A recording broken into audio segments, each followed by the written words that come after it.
Deep inside the green mountains, far away from the noisy and busy city, there is a small and beautiful village named Sonapur. It is a very quiet place, and life there feels like it never changes. In the heart of Sonapur, life moves slowly and peacefully, keeping a gentle rhythm with the rising sun, while the cool morning air always smells of fresh wet earth and the sweet scent of wild jasmine. Every single morning, this quiet and beautiful place wakes up to the lovely sound of birds singing in the trees. Far away on the green hills, a young boy plays a sweet tune on a simple wooden flute. Standing proudly right in the center of the busy village square is a giant old banyan tree.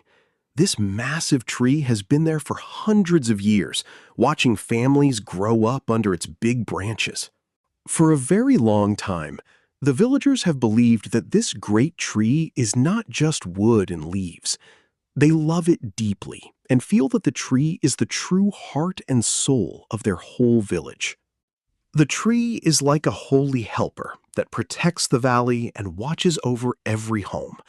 At the bottom, its many twisted, hanging roots make a wonderful and happy place for the village children to play.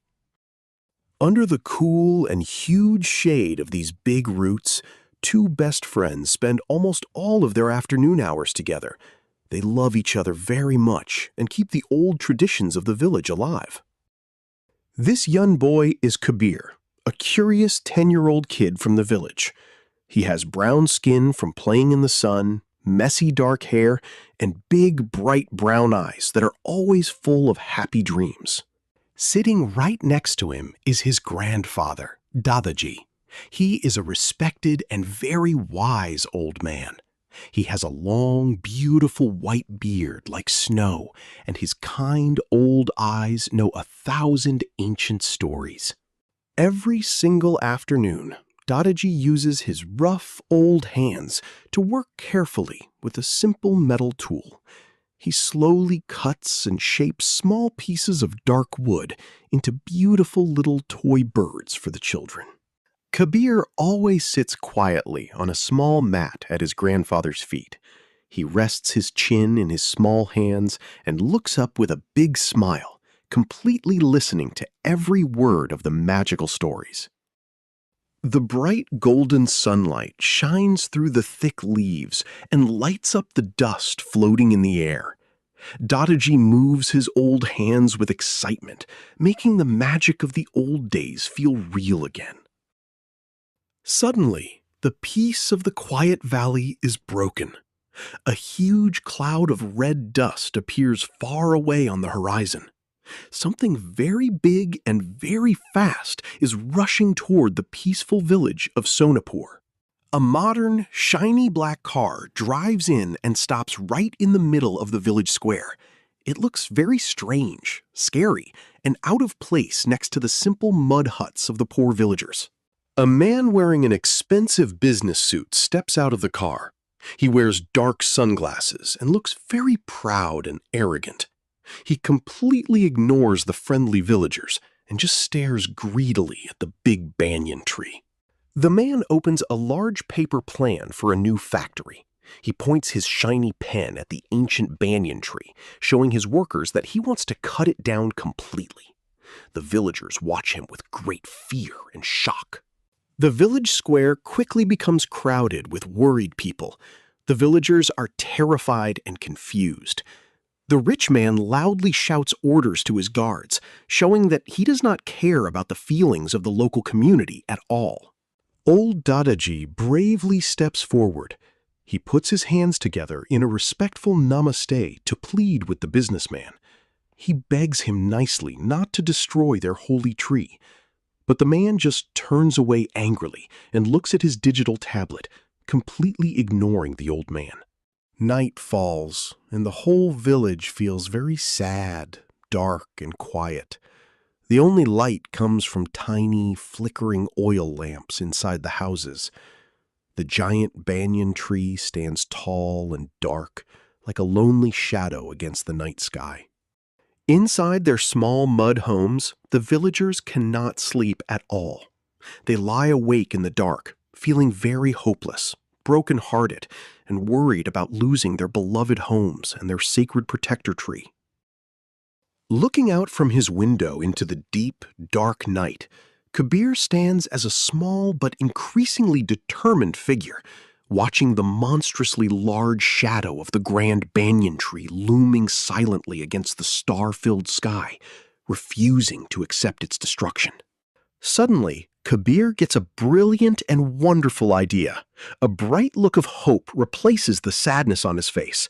He remembers a secret about the village that his grandfather told him, something that might be able to save their home.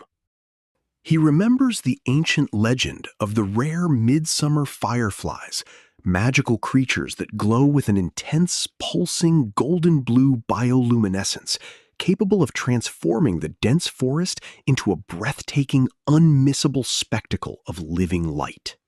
Kabir and Dadaji sit very close together over a rough wooden table. By the warm orange light of a single oil lamp, they spend the late midnight hours whispering secretly. They carefully draw a map on a piece of old paper, planning their final stand to save the tree. Kabir closes his eyes tightly for a moment. He concentrates very hard on the dangerous and dark path ahead of him. He feels a little bit scared, but he knows he must find the fireflies. He takes a deep breath and gets ready to go. Early in the morning, the whole valley is completely quiet and cool. The sky changes to a beautiful dark blue and deep purple color. The village is perfectly still. Everyone is sleeping, but a big change is about to happen very soon. Old Dadaji stands all alone in the dusty village square. He holds the rolled-up paper map tightly in his hand and looks up at the high hills with a worried face. He feels very tense and waits anxiously for Kabir to come back. High up in the hills, on a dark tree branch, the special firefly from the old legend is sitting. Suddenly, its beautiful golden and blue magical light begins to blink much faster and brighter. The ancient magic of the forest is finally waking up. Suddenly, the entire dark valley lights up with magic. A huge smile of pure joy and success appears on Kabir's face. He looks up with his big brown eyes and sees thousands of beautiful fireflies covering his simple clothes in bright light. The morning begins, and the village square is completely empty, silent and clean. The giant banyan tree stands tall and proud under the cool dawn light.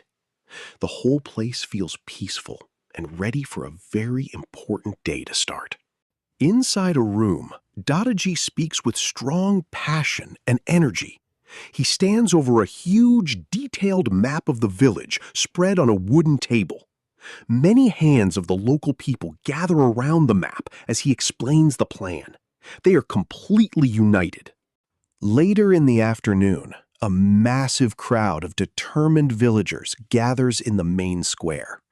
All the people, from little children to old elders, stand tightly together behind the giant banyan tree. They hold their traditional musical instruments and get ready.